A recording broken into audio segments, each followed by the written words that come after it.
Tigers podcast, episode number 407, coming on King's birthday holiday Monday night after West Tigers' fourth straight loss. Narrow one, 18-14 to Penrith on Sunday afternoon at Combank Stadium. Joined by Gary and Nick on this Monday night. Gary, when we name it's not like Teams Tuesday, but we name our podcast side, the day of the podcast on a Monday morning or Sunday morning, and it's always got a full list. But an hour before kickoff, things change. Yeah, look, to be honest, I just think it shows how much our depth of the pod is probably a little bit weak when Nick's getting a run every single week, just about. So we've got a couple of guys out, and then we've got to resort to calling up Nick and getting him on. Well, Nick, Snake, my favourite poster on the forum, and find out who he is, please, Gary. I still think it's you, mate. Called the podcast soft last week. He did. I think he's right, because Declan has got every excuse in the book not to come on after a loss. And Steve, he was asking me when we started the podcast, and he was all fired up, and then he said, "I'll pass on this one." So It's pretty bad, isn't it? I did see that screenshot from the forum from Snake. So thanks, mate. I do work crazy hours and do tend to try to shift my life around so I don't take work calls to fit in the podcast. But unfortunately, I couldn't do that last week. Steve's retired. Don't know what his excuse is. Declan's young. He just has a bunch of them. But anyway, I'm here now. I've been calling Nick's work and trying to get him extra shifts. And Joel's just disappeared. But let's do the one-word submissions from the forum, guys, before we get your own ones. Dirty Red's hip drop. He said that was a stonewall hip drop from Sorensen on Buller. Enumerator, proud. He said, very proud of Benji and the boys. Let's not forget it was against defending four-time premiers. Tigersman just said under, but then he went on to say undersized and underexperienced, but we overachieved in that game. Teddy S said promising. Also said the penalty 90 seconds before half time was a killer. Tiger Tragic 56 just went with inches. Buller so close. Mike. I think Mike's taken the role of Snake this week, boys. He's gone with bottom feeders. He said we're still 3 or 4 players away from a good team, but we haven't been that for a decade. And on the Richo meter, he said bad. Last year we were a 10 out of 100. This year we're about a 45 out of 100. So he's still giving us an F, Mike. Thanks for that, Mike. Wagga Tiger said speed, lack of it, especially with AD out there. We're short of speed. Mac Tiger, said deserved. We deserved better, given the quality, effort, game plan, and execution. Glad Benji called out the ref after the game. We will speak about that. Great Odin's Raven, I think it is, said incomplete. Did lots of good things, but we're still missing a couple of pieces. NatMax78 went with 39. We conceded a try in the 39th minute. Happens close to every game. Very costly. Tiger Town SFS, Latu. He's the missing piece. Needs to play 7. Plays a more direct.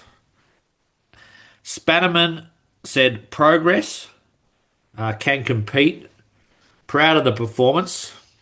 The next two from Matt V Tiger and Mercy Rule I might just save for a minute because they're a little bit controversial. I might warrant a little bit more discussion. But Nick, let's get your one word. My one word is 2 points. We went very close to getting 2 points to lift our tally up, but we didn't. But we're also 2 points away from running last on the ladder. 2 points from top 8 as well. Well, my concern is, Gary, working in the large business, is we are trending downwards, not upwards. So I get your point, 2 points away from the top 8, but we've lost 4 straight. And as Eddie's pointed out, our draw is not favourable in the next sort of 6 to 8 weeks, and I'm getting worried. My one word is best. that's our best performance of the year. We didn't get the win. I'll put my hand up and say that it still wasn't enough to get the win. But I don't think this side's performed better this season. The only two games that I would consider close to that Sharks would game? be the Sharks game, um, and the game against the Dolphins. The comeback win against the Dolphins was a really good performance as well. But I don't think they were as complete an 80 minutes competitive game that we put on yesterday. So you can say we are trending down in the results column, and I'm happy to acknowledge that. But I think our form um, yesterday was an uptick in our form from what we've seen for the past month, and at least the past month. And I think it would have been a much different attitude from a lot of the fan base if we had got it. If Buller had got that try yesterday, I think that would have made a lot of difference. And the draw coming up is difficult, but I still think that's the best football we've played, despite not getting the result that we've seen this season. Don't disagree with you, Gary. As you know, I brought my 9-year-old son with me yesterday, and he's only been to, I guess, probably a handful of games in total in his life. And as we all know, following the Tigers, it's very difficult to go to a game and watch a win because they're few and far between, and especially with young kids. Um, he, of course, left the ground yesterday pretty upset, disappointed, and he actually said he made a comment to me as we were walking out. He goes, "Dad, it feels like every time we go to a game, we lose, or every time he goes to a game, we lose." And it's really hard. I'm in the car and I'm trying to talk him around and saying, "Mate, there were so many good things that come out of that game." And I was picking little moments, and we'll talk about those moments. But my favourite from the game was the little Luai hit on Cleary. That got me out of my chair and a lot of the crowd as well. But yeah, I get what you're saying. It was a really good brand of footy. I thought we did play really well, but the other part of that too is I think Luai and Taruva especially would have got all the boys up for that game against the Panthers up against their old club yesterday. So a lot of emotion in that game yesterday. Yeah, but that can also be something that you can build on moving forward as well. I was just going to say, my daughter, she was at the game yesterday. She's 11 as well, and I don't think she's been to a win this season. Hasn't been to many wins, and she had similar comments. And I think, uh, especially kids, all they see is the result at the end of the game. Um, a lot of fans only see the result, and in being realistic, the result is all that matters in the end. If we play poorly and win, I'd probably rather we play poorly and win yesterday. But there was a lot of positives that come out of yesterday's game. The biggest one we didn't get, which would have been the 2 points. But there is a lot of positives for a side that is coming off the wooden spoon, is four losses in a row now. I would rather have four losses in a row and see a good performance than to see us continuing that downward trend. So hopefully we can start to see some more positives soon. My word, I didn't have one word. I just went with margin of error because I just think our margin of error is so small, which is unfortunate. But it's been the tail of the tape this year. I think that was our sixth loss where the game was really there in the last 5 minutes, was in the balance. Lost, I think, two games by 2 points, two by four, and even that Parramatta game, which blew out at the end, was right there. So I wanted to talk, Gary, about just the controversy in the game first, which was the penalty against Luai. There were two of them.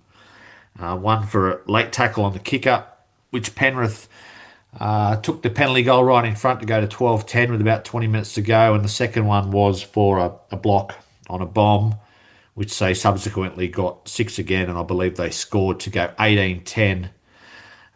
Huge in the context of the game. How did you see one, those decisions, and two, do you think we were ripped off?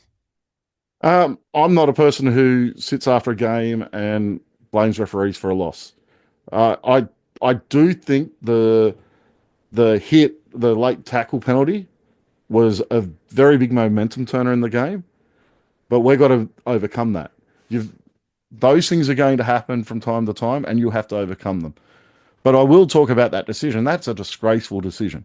And this isn't to take the focus off that we didn't win the game, but he actually makes contact with him before the ball hits the foot or as the ball hits the foot at the very latest. Now, you can't not hit a guy in that situation. You have to go in and you have to make that tackle. And and the NRL's argument that it's putting him in a dangerous position because it flips him and he comes down on his shoulder, I disagree with totally. If you're a kicker that wants to go right into the line like he did and put that kick up, then that contact's going to come. If you don't want that contact, kick further before the line. I have no problem with how Luai hit him. I think he timed it beautifully. I think he hit him in the target zone where you want players hitting a guy, and and that's just how rugby league is. So no way should that have been a penalty. And I know the NRL's come out this afternoon and or this morning and said it was the right call. It wasn't the right call. It may be under this quasi trying to protect players and kickers, but even Andrew Johns, who is probably the guy over the years who has been most critical about protecting playmakers, he even called it a bad decision. It was a terrible call. And when you watch that replay back, Gary, you're right. When Jerome hit him, he made contact exactly at the same time as the boot was hitting the ball. So he couldn't have pulled out of that. But I thought Jerome did a really good job of not going through with, maintaining his arms around, Cleary. Was it Cleary or was it The Tagalog, oh yeah, the other Wasn't one? clear one of the other kickers. Yeah, yeah, yeah. But Jerome actually let him go. So it could have been worse. He could have actually driven him into the ground, but he let him go. So I don't think the end result was as bad as what it could have been. But yeah, what you said spot on. It wasn't a penalty. I think it was just it looked dramatic, especially from the side of the field that the camera was on. But yeah, unfortunately, it's just gone. The game's gone that way, isn't it? It's all about protecting the kicker. So yeah, I thought we're unlucky with that one. look, and there was the bad one in the game today. The clip on Mitchell Moses' foot was ridiculous as well. These things, it's a contact sport. If you're going to risk yourself and put you in the, it's the same as a ball player going deep into the line and getting hit as they pass or just after they pass. If you want to put yourself in those positions, and you should be putting yourself in those positions, then contact is going to come. We are not playing basketball, that's a semi-contact sport. We're not playing touch football. We're playing rugby league, that is a full contact sport. The idea of the game is to put people on the ground. That is how one of the main parts of the game is you're meant to be putting people onto the ground to effect a tackle. So if you're going into the line as a playmaker, as a kicker, you have to have that expectation that someone's going to hit you and someone's going to put you on the ground. So there is no argument that anyone can make to convince me that a tackle like that should be penalised. Now the escort or whatever they wanted to call it, I, look, I can understand that being given. He did kind of get in the way of the guy coming through, and I've only watched it on the ground, so I haven't watched a replay of it. But for me, I can understand that one being a penalty. But the contact on the kicker was all fair for me. I was with you live, Gary. I thought the first one was a bad decision or a terrible decision, but then they've come out and backed it. So and like you said, that kick out one today, maybe we've just got to hold our hands up and say we don't like the rule, and maybe it's not a common sense rule, but if it is the rule, then maybe we shouldn't do it. So what do you do when a guy goes into the line and fakes a kick? Just cuddle him like they do. No, no, but he was never going to fake the kick. Yeah, but they do fake the kick. Appy did a couple of weeks ago to make Mitchell Moses look ridiculous. Cleary yesterday multiple times went actually fake kicking early in tackle counts. So it is something that's happening, and it's probably why it's happening. Cleary's probably doing that fake kick that he does, that he's been doing a number of times this season, because he knows that players are going to get penalised if they hit him. So it gives another tactic to that ball runner, and I don't think it's right. If you want to go into the line, there has to be a consequence for wanting to dig into the line and ball play, or wanting to go deep into the I, line and I kick. don't I don't disagree. I don't disagree. But if they're going to Look, adjudicate and like that, and I'm not going to disagree with you that maybe we need to be more aware of that. I will I will acknowledge that point, but it's wrong. A player, the game shouldn't be like that. And I watch the NFL as you do, Eddie, and they have very strict rules about contact with quarterbacks. But even most of that contact isn't about hitting them; it's about coming down on top of them. And that's where the issue is. If you're hitting a quarterback in the NFL as they're passing the ball, fair game. But you can't come down on top of them. And that's where the big issue is in the NFL. And I think that's where the big issue has to be. As Nick said, if he had driven him into the ground on contact, I think that's a bigger issue than a hit that knocks him over. I don't disagree that it's, embarrassing look, but I just think if I was, at training or in a video review with Benji as the coach, I'd be saying, boys, this is the way it's but like even that second one annoyed me a bit, Nick, because I just thought Luai shouldn't have done that. He shouldn't have stopped in the line. Like I know it was very soft, but Liam Martin's looking for that. That's what he's looking for because they know they can't get to the ball. They're thinking I'll run straight at Luai. If he's going to stop, I'll fall to the ground in dramatic heap and I'll get six more plays for my team. Yeah, I was actually sitting up right in front of the big screen at the northeastern corner, so I had a really good view of sort of down the field a bit. But I actually noticed in the first half, Luai doing a lot of those sort of block plays when a kick was coming through. So I was actually surprised that he didn't get pinged a couple of times in the first half. But yeah, I mean everyone does it, but yeah, it's just how you go about disguising it. But yeah, it's it's just one of those things.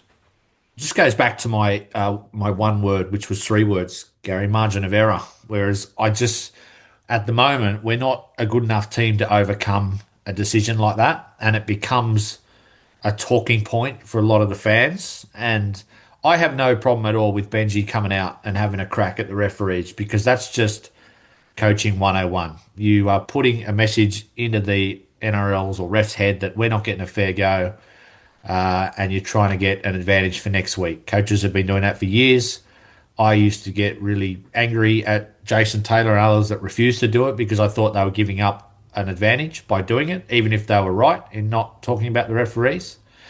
Um, but I look at that and I think, yes, it was a bad call potentially, but I also thought we got not some favourable calls, but we actually had a reasonable run with the referee yesterday. I think we got 7 yardage penalties. We got about five of them 30 or 40 out in mid tackle range, which got us out. I'm not saying they weren't deserved, but at the moment, it's just when we lose these close games, we pick out one decision that went against us and say that's the reason that we lost, and I don't think it is.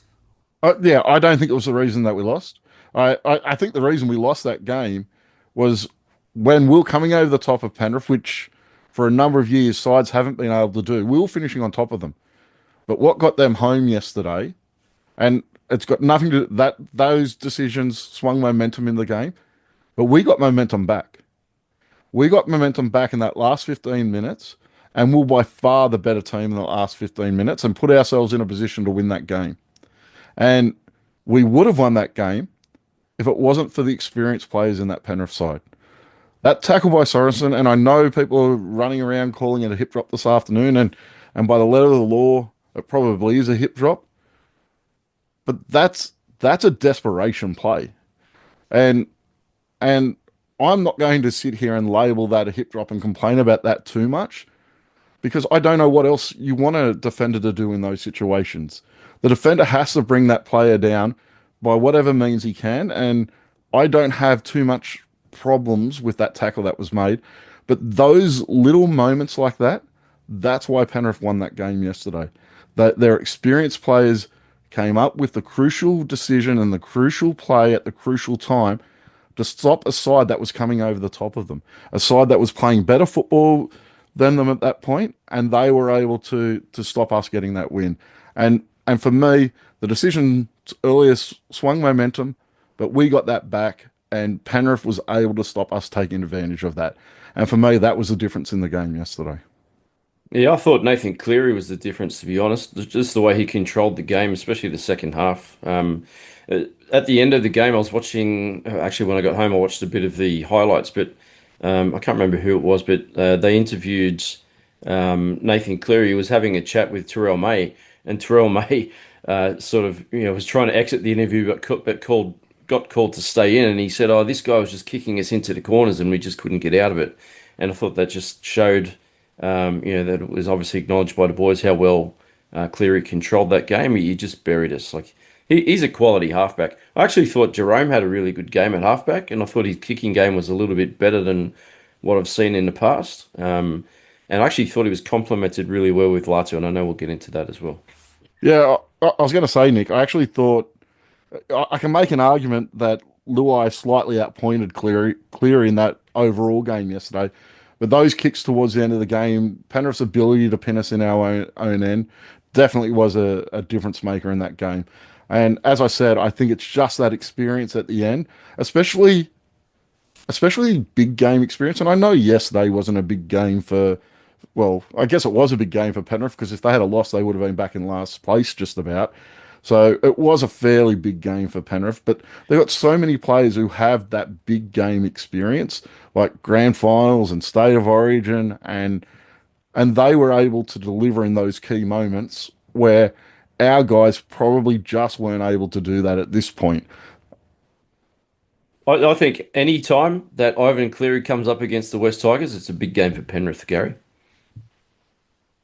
I mean, I've always thought it for years. We play certain clubs reasonably well. Penrith's one of them because I don't think Yep. they throw, even as good as they are, they don't throw a lot of Hail Mary offloads or unstructured football. They have points on the field they get to, and the sort of team, Gary, when they get eight in front, they just defend their lead. I guarantee you, if we had gone in front 2018 with 4 minutes to go, they would have started attacking again. But they just back their defence because that's what they've known the last 4 years it's worked. And it worked yesterday. Only just worked yesterday.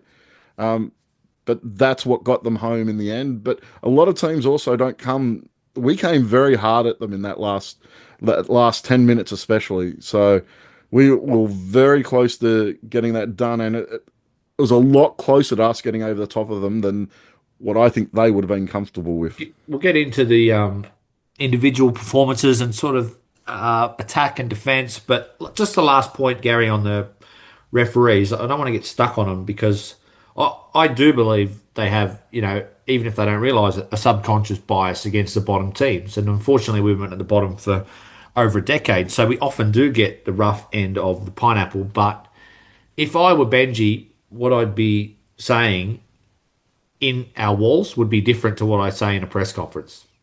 I'm more than happy to tear shreds off the referee in a press conference and blame him to get an advantage potentially in the future or let them know we're unhappy and we're not getting calls. But I'd be saying to our team that, that 39th minute try where we give a penalty away on the fourth tackle for a stupid foot in the play the ball, they're 45 metres out. They're not going to get another set before half time. We give that up and we give up a try right on half time. And then even the fact when they go up 12-10, I'd be showing them the Bulldogs game today and I'd be saying 12 all, kick out, get sin bin. What do the Bulldogs do the next 10 minutes? They defend. They just defend it. We didn't have the option with the penalty goal. Obviously, they get that right in front. But when there's that adversity, the good teams overcome it and they overcome that decision. We're just not quite there at the moment. And I'm certainly not hammering our team because I thought, like you, Gary, it was close to our best. I'd say maybe slightly behind the Sharks game this year for our best performance of the year. But I do hope Benji in those walls at training is not saying, oh, boys, we were dudded by the refs and we've got to be better. Yep, that 39th minute try, that's the attention to the detail. That's clocking off, what was it, like 40 seconds early or a minute early? That's what happened. We clocked off a minute early before halftime, thinking we'd done the job to get to halftime, and we hadn't. And it's been a trait in our club for a number of years, and was probably the biggest turning point of the game. So we've got to be better there. And as you said, I expect Benji Marshall, when they go through the review this week, to really nail that. That's 101 for a coach. You nail that. And I do agree 100%. What you say in the press conference isn't what you're saying to the players. But your point about the unbiased, the subconscious bias towards lower teams, there's one way to fix that. Stop being a lower team. Start performing better and then those calls start to come your way. I don't think there's anything you can do about that. I think it's always going to be there, and you just have to get better yourself. Nick, when going on, like, why do you think, even though the last four games been losses, that was a marked improvement from the previous three losses? Yep. Do you think it was more a mentality shift, or was it game plan shift, or was it personnel changes, or a little bit of everything there? Bit of everything. Jarrell Skelton was a big in yesterday. He did score a try, and he got a nice quick offload from Dewey to score that try. Bad drop So of a bomb though. he did drop one. Targeted him there, Um, didn't they? Yeah, they did. yeah, and he's a big boy too. So yeah, I guess that's just an issue with his hands at the time. But yeah, coaching. I don't know. Maybe they probably did have a game plan on how to play Penrith yesterday. I thought we were really tight for most of that game, actually, apart from just a few little things like that. Talking about that giving away that penalty or that six again just before halftime, which led to the try. But I think a lot of it was emotion. Like I said earlier, I think that the boys were probably extremely up, especially Jerome and Taruva, because they were coming up against, their former club. And I know that happens a lot in the NRL, but coming from Penrith and where they've come from the last 4 years, that would have had a lot of meaning to it. So, and I know poor old Appy, I'm sure he would have wanted to get one over his old club as well, or one of his old clubs, but wasn't to be. But it just worries me. I know we've got the bye next week, and again, I'll say thank God because I think we probably need a mental rest after yesterday's game. But yeah, I hope we can come out after the bye with the same mentality and maintain that for the back half of the year. I don't know where we're going to finish on the ladder. I have worries about where that might be, but as long as it's off the bottom. But yeah, I just want to see the same effort maintained now for the rest of the year without any mental fades like we've had the last few years. Look, for me, the big difference yesterday, there was a few things. Returning personnel made a massive difference. Latu Fainu was fantastic yesterday. He provided a lot around that middle. I it's hard to really know what position he was playing, but he looked like he came in and was playing that ball playing lock sort of role that we saw him play earlier in the season for about 40 minutes or 30 minutes in a game. And I thought that was working really well. I thought he was doing a really good job of creating space for his outside man. He straightens the ball really well. And we've spoken a number of times this season about our inability to straighten the ball. I thought Jerome Luai, while at times was going quite across field, he did, even when he went across field, he tried to turn back in to straighten it up at various times during the game, and I thought that made a big difference. And I thought yesterday was probably his strongest game for the club. I thought he was fantastic yesterday, and that made a difference. I liked the variation we had in our kicking game. It wasn't just the bombs. Appy went for a couple of 40-20s. He actually drilled a couple of nice and long. I think Jerome drilled one nice and long into a corner as well. That's something we haven't seen much from this side this season. I thought that was a much better kicking performance than we've seen. And and to me that comes down to I think that was a genuine game plan of trying to turn them around early, trying to get them back onto their own line to play out of their corner. And I thought we did a really good job of that. So I think the game plan was better yesterday, and the returning personnel made a really big difference to what we've seen.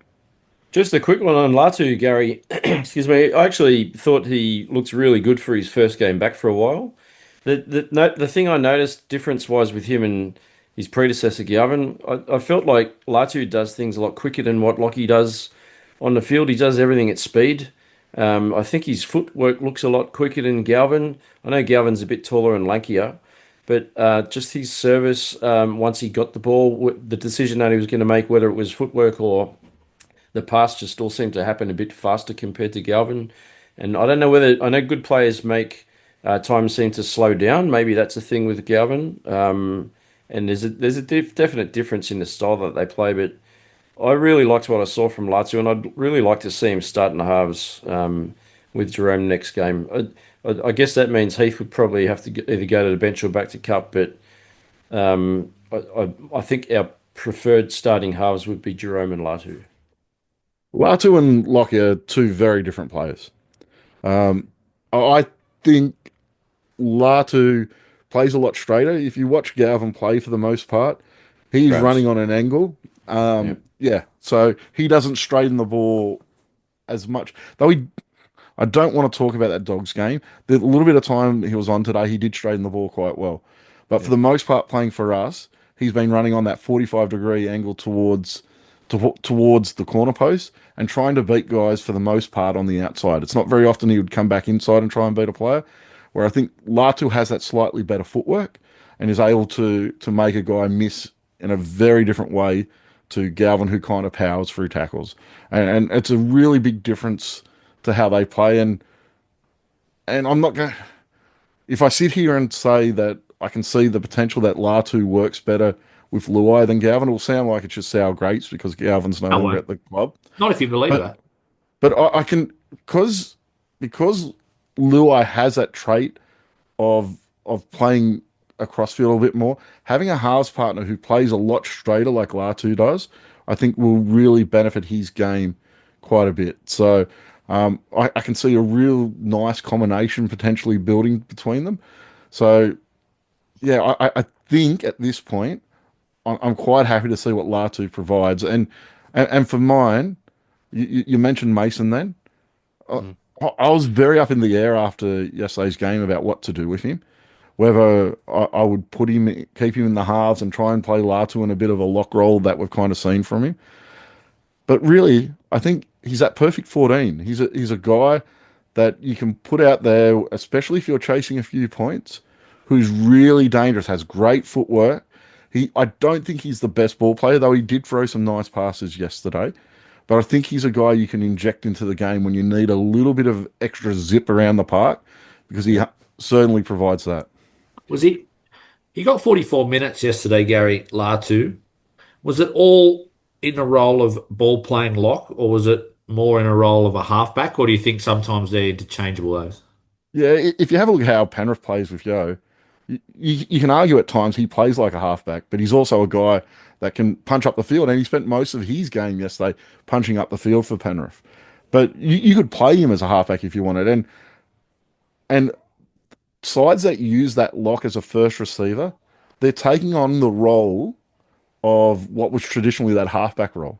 There's lots of locks around the game who do that now, and I think that's what he was doing, but he was playing a halfback role, but playing it from lock, in my opinion. And if you have a look, he also had a few runs. He didn't just act as a halfback. He did do a couple of hit ups.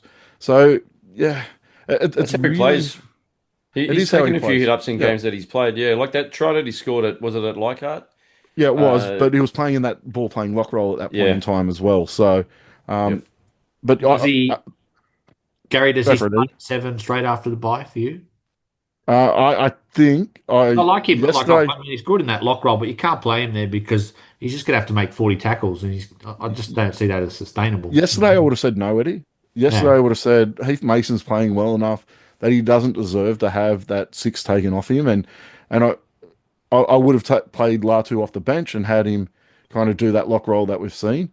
Um, I will say that the decision to sub him off when we did Latu yesterday, it really changed the momentum of the game. I thought he was adding a heap, and then we subbed him off for 10, 15 minutes. I don't know exactly how long it was, and I thought that had a little bit of an impact on our attack during that time. So after thinking about it, I'm putting him into that seven role.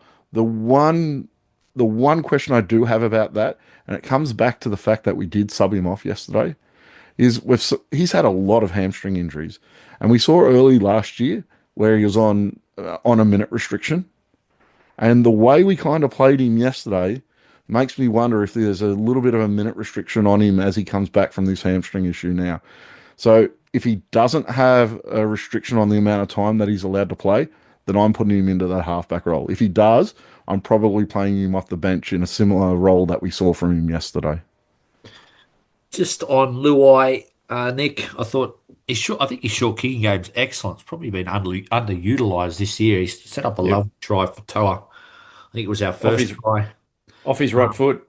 yeah, just real subtle little kick there where he sort of goes deep into the line and kicks, but he still maddens me a little bit with. I saw an interesting stat, which I don't even know what it means. You look at all the stats and they're self-explanatory. Line breaks, possession, offloads. There was one stat, dummy passes. West Tigers 37, Penrith 4. And I was thinking, is that Luai drifting across the field throwing dummies to everyone accounting for 20 of them? Do you have any explanation for that, Gary? What dummy passes means? Is it just simple as that, dummy? Or I, I just I, found that I, an interesting stat, 37-4. I didn't know it was a stat they counted. How do they count a double pump? It's an interesting stat, but Luai, there's a very similar thing that Scott Prince and Benji Marshall both used to do when they played at the Tigers, is they drift off across the field, they stick the right arm out, motioning they're going to send a guy in field, and then they pull it back in. It's been something that the Tigers have. It's almost a trademark. Scott Prince was very good at it. Benji did it a lot, and we're now seeing Jerome Luai doing it quite a bit.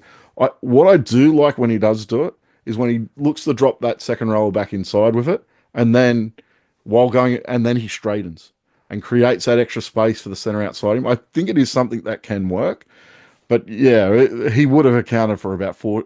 What? How many was it? 37? 37-4. Yeah, I think he did 36 of them.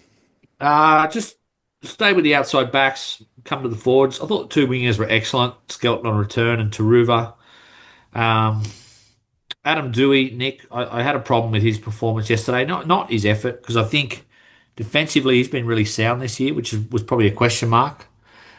Yep. But man, like I thought he got some really good early ball yesterday on that left hand side, and there were some times where Adam Dewey 5 years ago, he might have been through, and who am I to bag a bloke who's come back from three knee recos? But it was just really frustrating. I felt like he just doesn't have it laterally to step someone, or even the power game, which I thought he had when he made that return a year ago against Canberra. He seems to be quite hesitant when he runs, even if he does make reasonable meters because he's a big body. I just don't know if he's got the pace to play in the outside backs anymore. Yeah, and also talking about the power game, there was one try that we didn't score in the first half where Could have he gone got, himself. yeah, he could have gone himself and he put a little grubber in, which No. finished up pulling up just short of the line. So we didn't even get a, repeat set off the back of that. But yeah, like I was saying, I was sitting in that corner behind, Dewey's side of the field in the first half. And so I got a really good view of the way that he plays up and down the field. And yeah, his lateral movement is very slow. He doesn't seem to have that speed, especially off the mark. I think he can move once he's wound up, but for that to happen, he's got to be put into a hole. And I haven't seen that happen at all. But yeah, I definitely think that that's 100% a position that we need to improve on, because Skelton outside of him is strike, but we need someone equally as opportunistic inside of him to be able to create more chances, because you can't just have someone passing the ball out to dry. You need someone else inside to put a bit of doubt into the defensive line. Look, he's never been quick. He wasn't quick when he first started at the club. We had him playing fullback there for a number of years, and I remember a game. I think it was at Parramatta Stadium where he's picked the ball up pretty much on the try line from a kick and was ran down really quickly. He's not quick. That Has never comeback been. game, Gary, sorry, like when he came back, was it last year? Yeah, Yeah, against Um, Canberra at Campbelltown. and he made the break and he scored. He ran about 60 meters, In and I'm space, he pretty. looked quick, but he's never in space, unfortunately. Yeah, yeah. Look, correct. I don't think his top end speed is that great. He did run quite a fair way to score that try. I think he may have scored two in a couple of weeks back when he first came back, where he ran about 60 meters, and I just don't think he has the pace. I think center is his best position, and it's his best chance of making a go of things. But it was quite obvious yesterday that our attacking raids down that left hand side kind of died for him, all except for the one that Skelton scored on. He threw a really nice Yeah. pass for that, and he ran onto a really nice ball from Luai as well for that one. So that was a really good centre play, but that lack of pace is concerning. And if the rumours that are floating around today, it sounds like the club might agree because they're looking at upgrading that position in in the next couple of days, by the sounds of it. Stafford Towers, I thought he's having an excellent season, Nick. I was very, negative on him coming into this year, but I think he's proven me wrong. And, if he was playing on that left hand side, obviously you can't have him both sides of the field. I just feel like he might have had a field day. Yeah. But he was strong again. Yeah, he's one player that I actually get really excited to watch every game now. So he is quick. His power game is incredible. I know Gary, you've made a point of saying quite a few times it looks like he's put on some upper body strength over the off season leading into this year because he's fending off a lot of players and creating a lot of carnage down that right side. And I know I did make a comment in our group chat. Why doesn't he just swing around to the left if he sees an opportunity? But obviously that's a bit too much running laterally to try and get into a attacking position down Dewey's side. But we definitely need another clone of Toa on the left would be fantastic. But in coming tail and mate, perhaps that wouldn't be bad either. Nick, you've just gone back to the 1980s with that comment because that's how centers used to play. You used to have an inside-outside center who played both sides of the field. So hasn't been in football for a long time. But Toa, I wouldn't have picked him round one. I think I've said that a number of times. He is by far and away our best center. And if I'm being truly honest, he's one of the most dangerous centers in the competition at the moment. If you get him early ball, one on one, he is unstoppable. That just about, I can't remember a time in a one on one situation where he's not getting tackled without at least beating the player and drawing the winger in and creating space outside him. The reason Taruva has scored so many tries this year is because of the way that Stafford Toa is playing. He is having a fantastic season. It's upper body strength, but it's also footwork. He's got really nice footwork at the line that's causing players to miss him. And I saw a stat today that he is leading the NRL in try involvements. It might only be across centres, but he's scored a lot of tries himself, and what Taruva's over 10 tries already this season. So um, he is having a fantastic season, and we need to get him signed up. He is off contract, and he is one player that I'm very happy to sign to a 2-3 year deal based on his form so far this season. We'd seen it in one-off games or one, maybe two games in seasons past. I don't think he's had a poor game all year. And he's one of the best on the field every week. There are rumors that he has extended.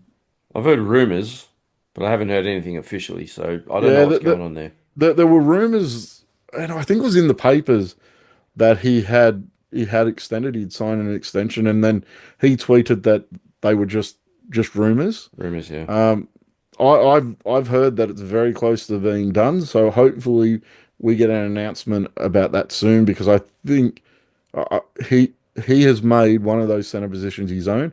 At the start of this season, I thought we needed two centers, but he now owns that right center position for this club, and it's there if he wants it. And look, I expect him to sign. He has a very good relationship with the club. He is a guy that is very well respected by the club.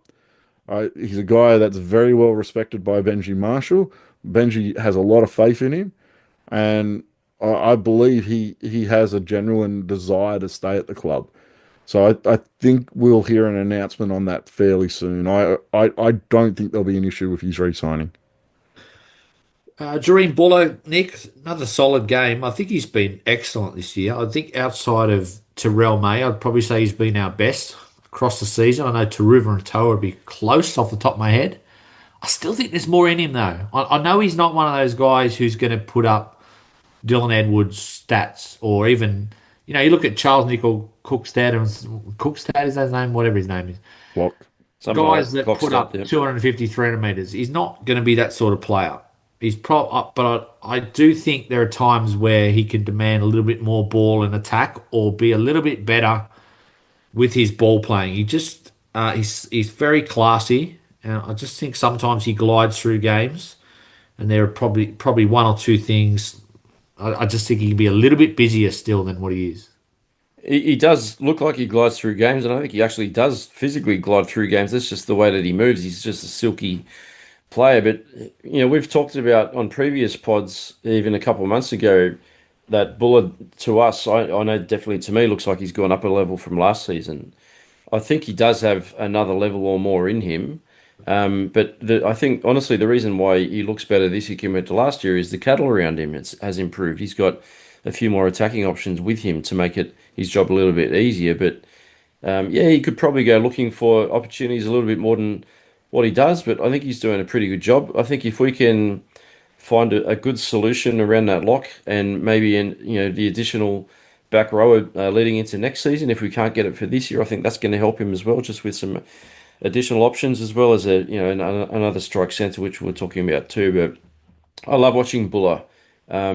He's safe under the high ball most of the time. And even the way that he competed against a couple of those high balls that Luai put in late in the game yesterday as well, where he was actually, like I was saying last week, it's so difficult to catch a ball when you're running in the same direction the ball's going. It's coming from over the top of your head. So he went very close yesterday to pinching that game for us. But yeah, unfortunately, didn't quite go our way, sadly.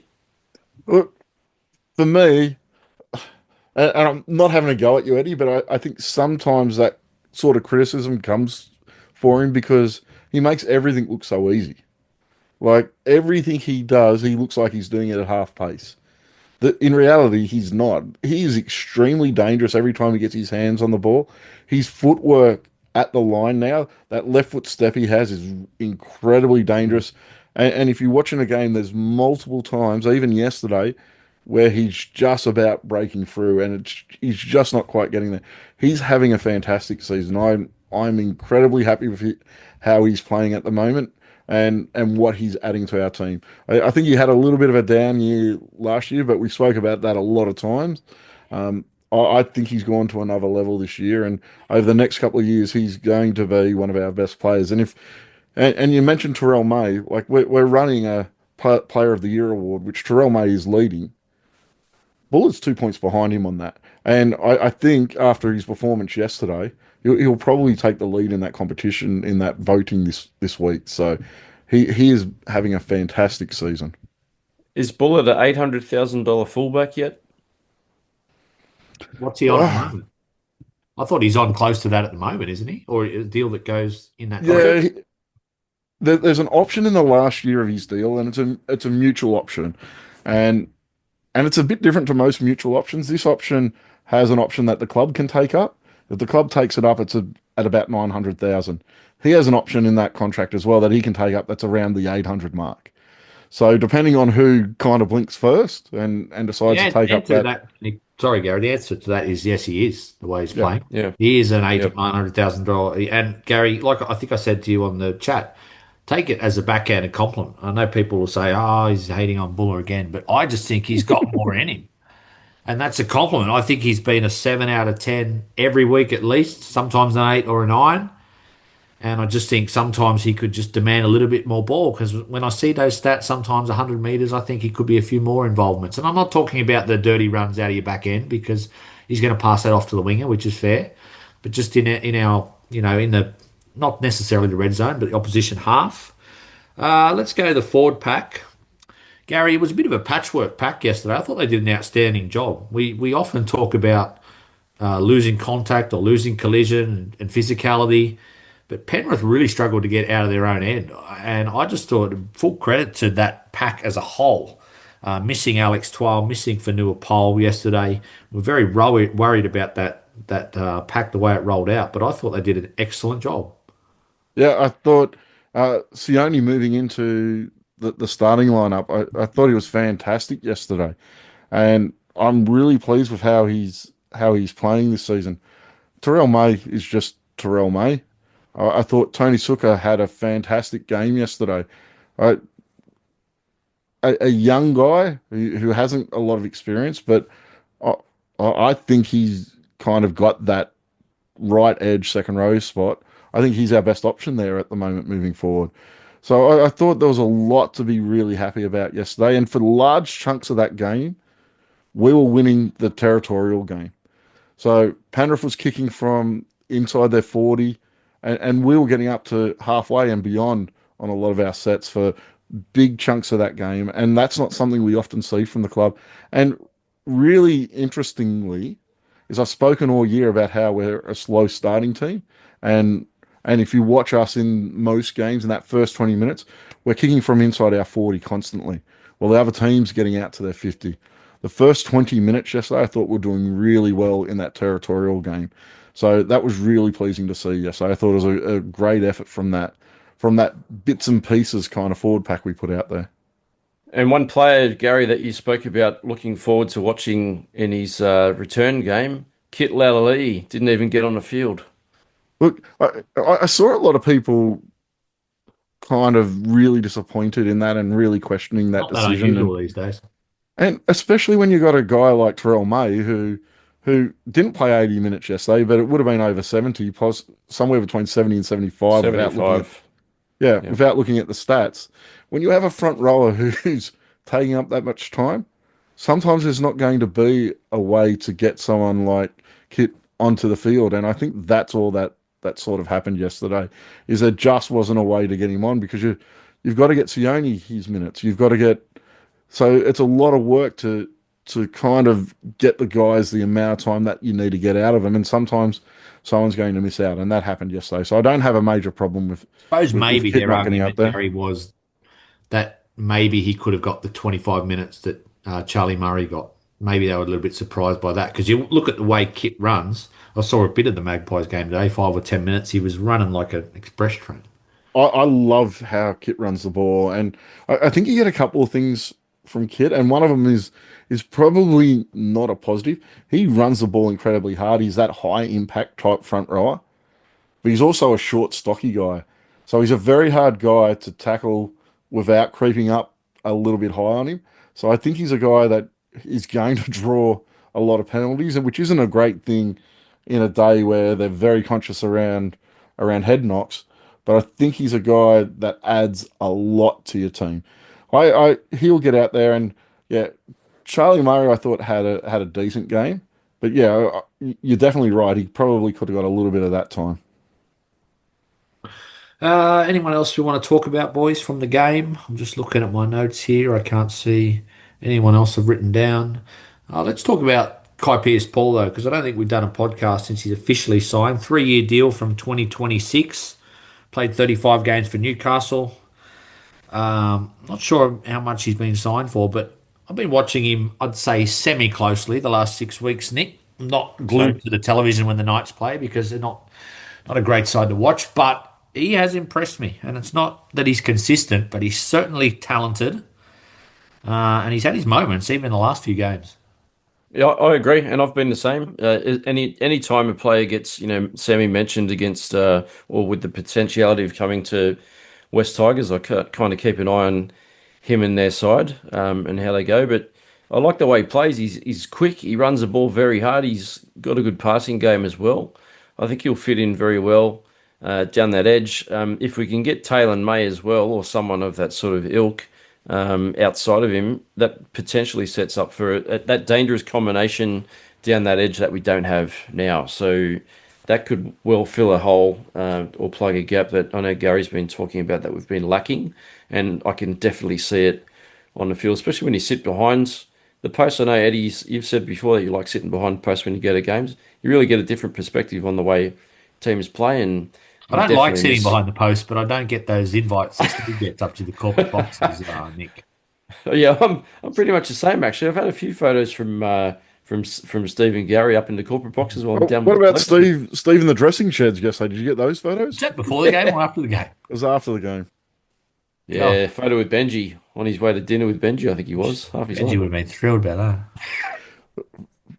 Look, I think it's a really good signing. The rumors are it's around that $550,000 mark. He's on 250,000 this year. Not $250, 750,000 750. Yeah. at the Knights this year. So us getting him for 550 for the next 3 years, I think if those numbers are true, that is an excellent signing. What How I does that work? really How's that work? How does a player come to another club for $250,000 less? because the club he was at wasn't willing to even match that. Which I when you have a look at the Knights who have just signed a guy for $1.3 million, Well, they got who Jackson also Hastings on 800. Hasn't been sighted since, that's a right. year They've ago. also got Kalen Ponga on whatever he is around the 1.3, Terrible salary 1.4 cap. as well. Mm. So their salary cap is a mess, and they couldn't afford to match what even we offered. And I think we're probably the club that's most in need of a player like Pierce Paul. And what I really like about the signing, and it comes back to since Richo has come across the club, I think we're signing players that meet a need for the club. You have a look at the Skelton signing last year. We identified that we're poor coming out of our own end. So we went and looked in reserve grade and got a guy who is very, very good at those meters coming out of our own end. And for me, that's a great signing. You're identifying a weakness and you're going out and filling it. That right edge for us, that right edge second rower, is probably the biggest weakness in the squad at the moment, in my opinion. And we've gone out and we've found a guy on who's a really good value contract if we got him at 550,000, who has a lot of upside. You have a look at the game he had on Thursday night. He was fantastic in that game. And I think his season, I know a lot of people have watched him and kind of thought he hasn't been great. But that right edge of Newcastle, they barely go there. They're a very left side dominated team. Ponga likes to go to the left, and that's kind of where all their play comes from. So I don't think he's gotten a lot of opportunities. I think he'll be fantastic for us and is a huge upgrade on what we currently have on that right edge. I can't wait to get him here. I wish we were getting him here this season, but he is a massive upgrade for next season. Well, someone we might be getting this season, it looks like, Nick, is Taylor May. Surprised it took this long. I suppose they're getting all their ducks in a row, but the article sort of dropped today that looks like train and trial for the rest of the year. He was at the club for a medical today and will start training with the side immediately.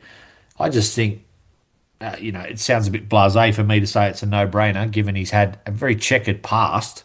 Mm. But what's the risk? If it's train and trial, if he stuffs up, he's out of here at the end of the year. Correct. Yeah, there is no risk. I think it's really good. He and Terrell have both expressed their desire to play with each other in the same team for quite a while. So it's sounding like they're going to get that opportunity. How long has it been since Taylor has played NRL? Is it two or He three had a knee seasons now? reco, so it's probably two and a bit, I reckon. Yeah, it's Two like two and a Yeah. half, I think. and, And I know that's Declan's big concern that, he was mentioning in our group chat today that he had big concerns that, we're all expecting too much from him too early, and I get that. But yeah, I don't see that there's too much of a worry, Eddie. I think it's actually a really good move. I actually don't care if he plays cup for a couple of weeks just to see how he goes. And I'm going off highlights, but what I have seen from Taylor May, his career highlights on YouTube, he's a lot flashier and he's got a lot more skill in the outside backs than Adam Dewey does. So for me, he's only going to add to our team to what we're lacking now. For me, the fact that it's a train and trial contract, I'm incredibly happy with this signing as a train and trial contract. If we had signed him for 3 years on a top 30 contract, I'd be a little bit concerned because there are a lot of red flags around this guy. There is a lot of issues surrounding him. The fact, the couple of positives I can pull from it, train and trial contract, if we have any troubles, it's not going to be an issue. But we also have a senior leadership group that knows this guy incredibly well. He's a Mount Druitt boy. He's come up playing football in that Mount Druitt system. Luai knows him. Appy knows him. His brothers at the club. The senior leaders of our club know this guy. And that's, if we didn't have that really strong connection to him through those guys, then I'd be a little bit more reluctant around it. But on a train and trial deal, I think it's a really good signing. There's massive risks about it, but the risks really that don't have a huge consequence for us moving forward if they don't pay, if it doesn't pay off. What there's a huge upside. He is an excellent, predominantly winger at the Panthers, but I think he can make a real fist of that centre role. And I think potentially, if we can get him playing to his potential, if we can get him focused and his mind where it needs to be, and his surrounding life and his attitude and everything that comes along with that are where it should be, then there is an awful lot of upside to this signing. And it helps with Terrell May, who I think is one of our most important players. If he's got his brother at the club, it just gives him further roots and further anchors into staying at our club long term, which I think is crucially important as well. I know Taylor May, Gary just said it's been predominantly a winger. And I know that when we signed Taruva, there was talk about him potentially coming to the centres. Now I know Taruva's killing it, and he's a classy finisher, and I love him on the wing. And I don't like the Daruva is idea of. not. He's I not know, going to centres for me. I know that He, that's the only way. The other way I could see it swinging was to move Taruva across to the other side and put him into the centres next to Skelton, and then have Taylor May playing outside of stuff at Toa. Left look, centre, Gary, surely. yeah, I'm playing him. I'm playing May at left centre as soon as he's fit and ready. And you know what? It may be 6 weeks away. You just don't know. You don't know. Well, I don't know. The club probably has a better idea Good thing after is, I assume the today. Magpies hopefully have the game this week. I don't know Yeah, though. I'd have to have a look. I haven't had a Okay. look, so hopefully they do because we need to get him on the field as soon as possible. There's no way I'm moving to Ruva Nick because I think he is the best finisher through contact in the NRL. I don't want anyone else, though there were a few defensive issues down that right-hand side of his yesterday, so that's something they've got to improve on a little bit. Yes, Yep. joined by Nick Sheens on the podcast. Yeah. Who, move Yeah. players all over the Yeah, place. I heard a suggestion, and it wasn't from Nick, but it wouldn't put me past. I wouldn't put it past Nick coming up this one of Terrell May going to lock and being our lock. Like, move a I didn't guy say that, who's Gary. one of our best on the field. I'm not going to do Gary, that, Gary. yeah, I want to give a rap to the coach, Benji Marshall, because I feel for him a bit at the moment because he's not under pressure externally, at least from the media yet, but that's coming because they've got an awful next 4 rounds, and I feel like they might lose all them. But I think if you look at the whole picture, there's been 13 games this year, and we've been right in 11 of them, and we've won 5 of them. I still think it could be bottom two, bottom three finish, maybe even last. But he has shown to me that the players are playing for him, and he's also shown, perhaps just as importantly, he's getting some wins in the recruitment game. I sort of didn't really believe it when he came and thought, oh, yeah, players look up to Benji. But even Kai Pearce-Paul, I don't know if it was the Yep. direct quote, but I saw it in an It's a article direct saying quote. Yeah, he he said was it. Benji was one of his heroes, and now that's Luai, that's Taruva, that's this guy. So we're getting players that are not just scrap heap players like we did circa 2019. You know, Madalino and Packer and all those hacks that we signed, but these guys are good players in a good age bracket. You know, 24, 25 years old, and I think the coach. I would be looking at extending him for a year. And I know he's on contract probably for another year or two as it is, but I just think with the potential of losing the next 4 games, we don't need that sort of external pressure or noise around when we're clearly heading in the right direction roster wise. The first thing I'm going to pull you up on, Eddie, is the next 4 games. I think we're playing. If we play football like we did yesterday, we'll get an upset in one of those 4 games. I'm extremely confident that we won't lose the next 4 games playing football like we did yesterday. And you can shake your head, Nick, but I we will get one of those 4 games. We'll hit one of those sides, and they won't see it coming. Um, but on Benji Marshall, look, I still have concerns around game planning wise. But man management, I don't have a major issue if you kind of disregard everything that kind of happened with Lockie Galvin. All the players, from what I'm hearing, are 100% behind Benji Marshall. All the players are at the club now, 100% behind him. The amount of players that are coming out and saying they're signing because of Benji, I think is a You just huge risk tip. blowing it all up if you sort of, Mate, if if you they finish the year badly. Like, what are you going to do? What are you going to tell Luai and Taruva and Kai Pearce-Paul? Not saying even if they finish last, they will sack him, but if they have a poor start to next year, I just think there's so much of this roster at the moment. As long as they are trending in the right direction, they are not at the moment in terms of results, but in terms of competitiveness, they are, and roster, they are. and I heard a comment 2, 3 weeks ago now that the get out clause in Luai's contract isn't just that he can leave after 2 years, that there's conditions on that certain things have had to have happened for him to activate that clause. Now, I don't know what they are, but I could speculate that a condition could quite possibly be around Benji Marshall being head coach, because there's no doubt that he came to the West Tigers because Benji Marshall is coaching. I don't think anyone can question that at all. You hear the way he speaks about him. Even yesterday in the press conference, he was saying how much he's learning off of Benji. It was a one line throwaway line, but there's an obvious massive respect there from Luai towards Benji Marshall. Api Coruscant, you listen to the way he speaks about him. Do you There's extend him though, Gary? um, it's a really difficult one. When's he off contract? Is it the Let's end of assume at next? the end of next year. If he's end of next year, I want him to Sorry probably for not have. knowing that officially. I will look it up.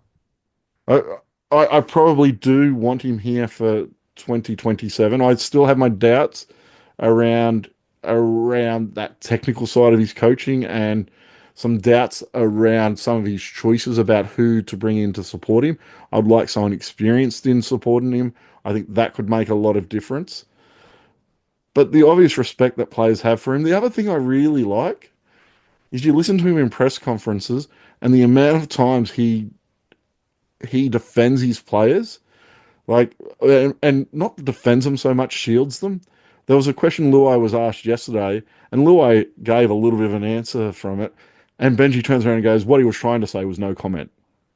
Mm. And the amount of times, like, he just controls those sort of situations, and the obvious respect when you're like, there's been times this year where Appy's been in a press conference, a guy with the experience that Appy has, and Benji pretty much tells him not to answer a question, and quite often a player could take that as quite offensive. Those players, there's obviously the respect there that Benji's able to do that. I don't think there's any doubt that he's the head and he's the main leader inside that dressing shed. I don't think it being questioned at all. We've had it in the past where lots of people have thought the players had too much say.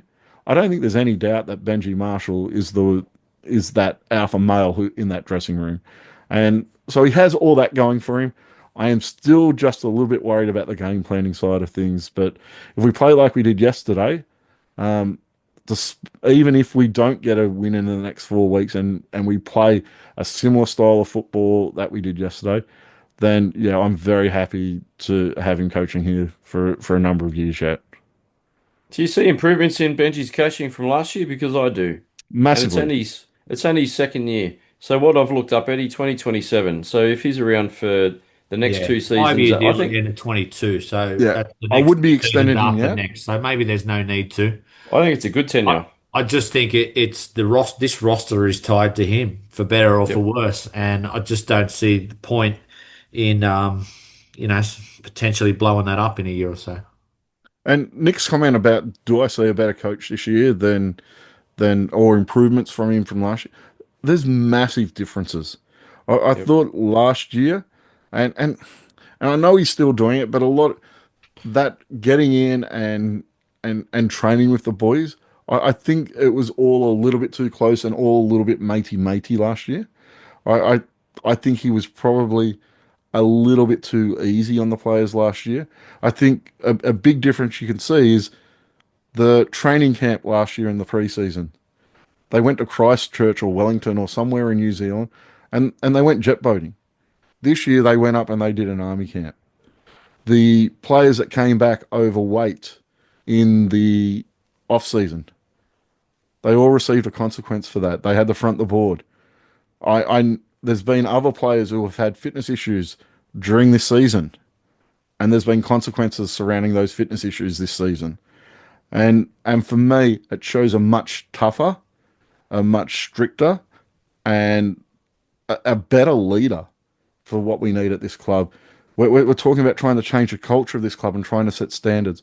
I don't think the way he carried himself and handled himself with the players last year enabled that culture to be changed. But when you're putting with Appy and Jerome Luai and a guy like Terrell May who trains the way he does, you bring those guys across and you have a tougher Benji Marshall, which I think is quite evident from the way he speaks, from the way he acts. I think it's a really good thing for the club. All right, just about done, boys. But I did say I'd mention two posters, one word, and I've left it to the end. So if you guys want to not be part of negative, you could switch off now if you've done it. So we're just turned into the Eddie Otto pod that's going to go Yeah, the direction just Eddie save Otto wants to for go. the very end. Matt V Tiger, his word was wasted, and he went on. I'm paraphrasing here. Gary, but he said we wasted allocation of time, money, strategy, wasted all of that on Galvin. He said the Latu and Luai combination works, but we spent 18 months as a club wasting time. It's Yeah, I actually very good. responded. Go, go. Yeah, I responded to this on the forum, um, and a big part of it, and Matt actually responded back to me. So I will mention his response back to what I said as well. Latu's been injured for the majority of that time. He's had hamstring injuries, um, so I don't think we could go all in on Latu Fainu before now. Now we don't have a choice whether he's injured or not. We're in a position where either he or someone from outside the club is what we're setting up. But right now, inside our club, our only option is to go all in on Latu. And I don't think we had that option until Gavin left. Now, Matt came back to me and said, well, we made decisions around prioritising Galvin without those injuries. And he is right to a certain extent. But I don't think we could have, with Galvin here and being fit and Latu being fit, I don't think we're in a position where we could have gone in and not wasted time on Galvin. Yeah. Oh, I mean, I was a little bit critical. It's probably easy in hindsight, Gary, but I just sometimes I do wonder about, you got to read the room, and like I don't know if he, looking at what's happened with Galvin, whether he was ever going to stay, and whether someone should have had the nous in there to say, hang on a sec, we're being strung along, or we're being, and the fact that Latu was injured, I think that was just maybe. I don't think we would have given Ladu more games. I just think it was sort of all in on Galvin, Which and then is he left us which high is and dry. interesting because we had Latu on $500,000 a year. We signed him as a $500,000 player. We had Mm. Galvin this year on 350. So at some point, I think the decision and all the talk coming through the grades is Latu was the better junior footballer. They played a lot in the same teams, but Latu was usually the one playing in that 6 or 7 role while Galvin was moved somewhere else. So look, it's really hard to say without hindsight what would have happened last preseason if Latu wasn't carrying injuries that he was, and what direction that sort of went. But once Galvin got his shot at the start of last year, everyone was raving about him. He came in and he set the NRL on fire in those first couple of weeks, and that's what led to the clubs pinning their hopes on him and going so hard at making him the player. And to your point, Eddie, about someone noticing he was stringing us along, maybe that's what happened with and why the offer was put forward so forcefully by the West Tigers because they wanted to bring this to a head Maybe. so that we could make a decision about what Fair point. direction we're going to go Fair with it. point. Last one. Uh, Mercy rule. He said it was reality. Gary's smiling because I think he knows what mercy rule's written. He said, by comparison, we are a dysfunctional club. That goes from board, CEO, recruitment, development. He actually gave a rap to Benji in between all that. We are a long way off being serious, competitive, and desirable place for players. I'm not sure, Nick. I think he might have written that after, Galvin's performance today, even though it was a cameo for the Mm. Bulldogs. It's hard not to get annoyed to me seeing that. Just, and not so much that, whatever, but I'm annoyed by Shane Richardson for letting him get exactly what he wanted. And it might make no sense in terms of that just might be a fan's rage, but geez, it annoyed me out there seeing him today playing for the Bulldogs, a team on top of the ladder, getting exactly what he wanted. It's a bit like a car crash, I guess, in terms of emotions. And I think we were all watching the game. And I know that as annoyed as I have been with the whole last sort of 6 weeks or so, or however long it's been since the rumours first came up that he wanted out to today, I had to see how it unfolded. So I think we were all very curious to see how he would go, where he would play, how Serrato would use him, you know, what the Bulldogs' performance would look like with when Galvin ran onto the field. And unfortunately, he didn't look out of place. He seemed to fit right in and just knew that he was going to score that try, which was annoying. But like Gary was saying, I'm kind of glad that we've cut the cord, though. To be honest, we've talked about it before. The rumours were out there that he wanted out of the club before he'd even made his debut. I think we did all that we could to convince him that the Tigers were the place that he needed to be going forward, and that he could develop himself as a, NRL half. I know Andrew Johns did his best publicly on Channel 9 to say that, West Tigers is the club that he needs to be to build his own legacy going forward. He needs to be that young player that sticks at the club and gets them into the finals where the Tigers need to be, but wasn't going to be the case. So I'm happy to go with Latu. I like what I see with Latu. As long as he's fit and healthy and ready to go, I'm all aboard the Latu train. Eddie, I'm really disappointed, and I've got to really call you out for false advertising. You stated a couple of weeks ago that we wouldn't speak about Lockie Galvin again, and here you are throwing him out as a On a as a topic again. technicality, Gary, it was our listeners, the people we have to show respect to, that Did brought it up. did Mercy Rule mention Galvin in that, or did you just Not add sure if Galvin because I to that? can't read my own writing. I've got about 4 lines here of really small scribble, and See, I've already posted it after the I, Bulldogs game. So, I think you just took his post and attributed it to me about Galvin. well, Gary, if you want to be a host one day, you'll have the power to do that as well. Because we are running out of troops on this West Tigers podcast. So I was looking forward to debating that with Steve, but that might have gone for about 3 hours.